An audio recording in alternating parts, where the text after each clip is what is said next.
Imposter syndrome. That irritating little voice inside your brain that says stuff like this. You're going to get found out, you know. It's only a matter of time. You don't deserve to be here. You've just been lucky so far.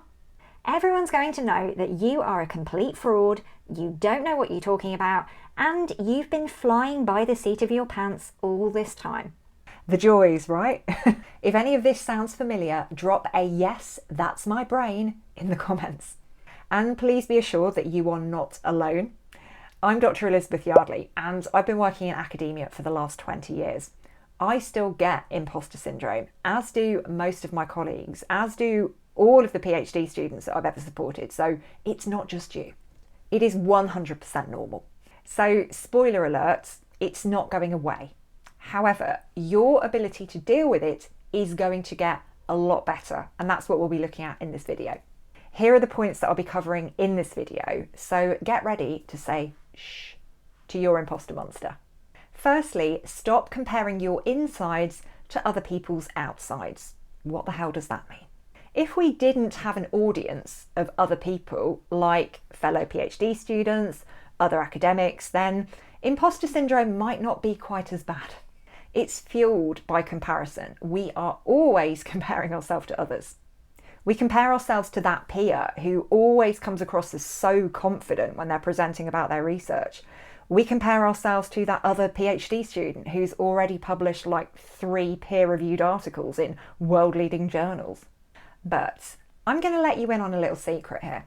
Those people that I've just been talking about, they experience imposter syndrome as well. They might not be talking about it, but they are definitely experiencing it. What we've got to remember when we're comparing ourselves to our peers who are super confident presenters is that that presentation that they gave, that was a performance. And we are comparing that performance, that outside, to our inside, to how we feel when we've got to give a presentation. So absolutely bricking it and massively nervous. So we're not comparing like with like there, are we? We are comparing our insides and how we are feeling to that person's outsides in terms of how they are presenting themselves to the world. If you were to have a heart-to-heart with that person who gave an absolute standout presentation at that conference, and they were to be 100% honest with you, they would probably say that they were quaking in their boots before their presentation and they were praying that nobody asked them a question at the end. And once they got going, they were probably fine because they've become skilled at doing that, at presenting. But underneath, on the inside, there is a part of them that feels like an imposter. The trouble is, we are always looking at everybody else's outsides and comparing them to our insides and how we are feeling on the inside. Social media doesn't help either because we are very often seeing the highlights reel of somebody else's life and somebody else's doctoral journey. And they are quite often very highly edited versions of reality.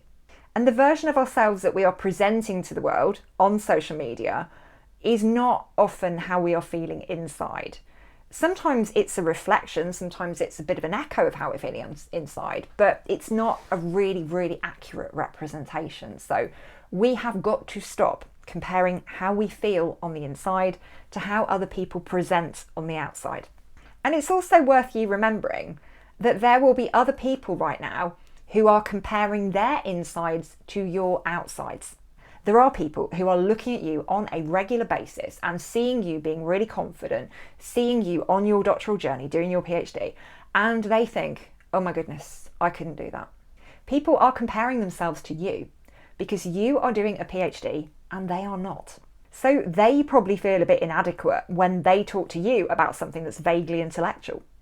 And this kind of comparing our insides to other people's outsides, it is something that is quite hardwired into us, unfortunately, because of our culture, because of the world that we live in. So I can't wave a magic wand and make all of that go away, but it is something that you are aware of now. So the fact that you're aware of it is something that is beneficial to you, is something that is going to be helpful in tackling imposter syndrome. Because you're looking at it in a slightly different way now. You're realising that it's not just you, and you know that there are people out there who are comparing their insides to your outside. So you know that you're not alone in this imposter syndrome thing. So I think just being aware of that can be immensely helpful. Secondly, you are not an imposter, you are a beginner.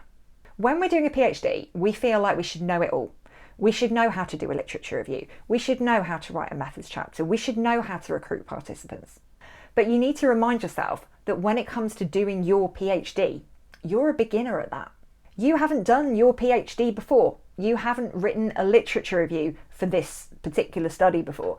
You haven't recruited people for your research. You haven't written a methodology chapter about this. So everything that you are doing for the first time.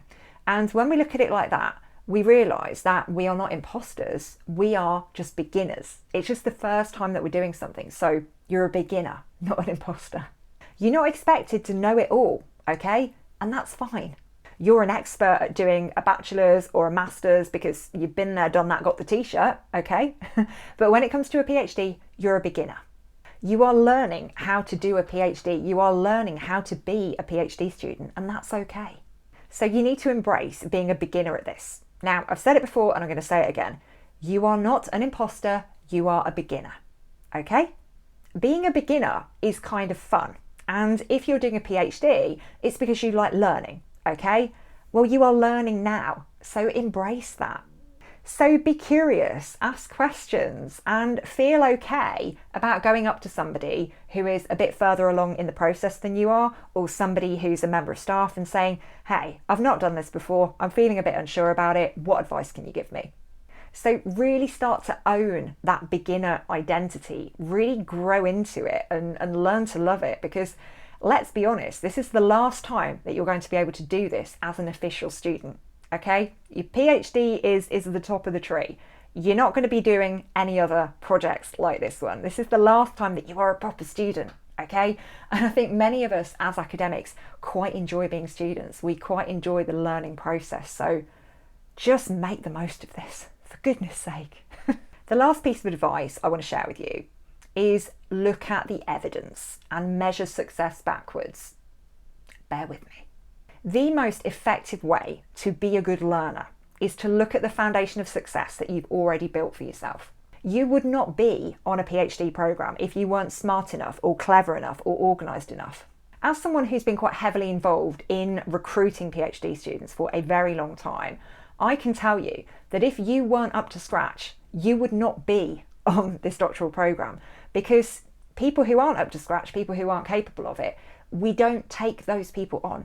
Okay, because they're not going to complete, they're going to have a nightmare time, and it's just not going to be fair on them. So the reason that you are here, the reason that you are doing a PhD is because you are 100% capable of it. So the very fact that you are where you are right now, that is evidence of your caliber. So that's the evidence. The next thing you need to do is measure your success backwards. Now, I've talked about this before, and I will link to this video up here in which I go into a lot more detail about it. And this is a principle from a book called The Gap and the Gain. And the idea in this book is that rather than looking forward, looking ahead to the things that we haven't accomplished and the things that we haven't achieved, we should measure our success backwards by looking at where we were a month ago, 6 months ago, a year ago, and then examining how far we've come in that time. Because when you are living in the future and you're focusing on all the things you haven't achieved yet, the things you haven't done yet, the stuff you haven't accomplished yet, you're living in this sense of lack, this sense of deficit, and that's going to make you feel quite negative. But when you start taking the time to look in the rearview mirror and see how far you've actually come in the last 6 months, a year, whatever, that is when you really do start to appreciate everything that you have achieved. And you see your accomplishments for what they are, which is pretty damn amazing. Success leaves clues. So look back at the journey that you've taken from where you were to where you are. Replicate the things that were working for you. Look back on the things that you could do better, the things that perhaps weren't serving you, and maybe stop doing those or rein them in a bit. Talking to other people as well can be quite helpful. So ask a friend or a family member. Say to them, hey, best friend, here I am on this doctoral program. How do you think I got here? What characteristics do you see in me that suggest I'm going to be successful on this doctoral program, that might be responsible for me being here in the first place? What is it about me that has got me to where I am? Because very often we're not good at acknowledging our own strengths and the things that we do really well, but the people around us, they know that stuff, okay? And we don't take the time to talk to each other about this regularly. So when you do have these kind of conversations, it can actually be quite enlightening, and you can learn things about yourself that you didn't really know. So to recap, the 3 things that you need to know to shush your imposter syndrome. Firstly, be aware that you're comparing your insides to other people's outsides. Secondly, know that you are not an imposter, you are a beginner. Thirdly and lastly, look at the evidence of your success and measure your success backwards. Look at all the things you've done to get you to where you are right now and learn from that. I hope that's been helpful and it's helped you to quieten down that little imposter monster. Drop your questions in the comments and I'll be back in a few days with another video on the messy and the magical of the PhD journey. I'll see you then.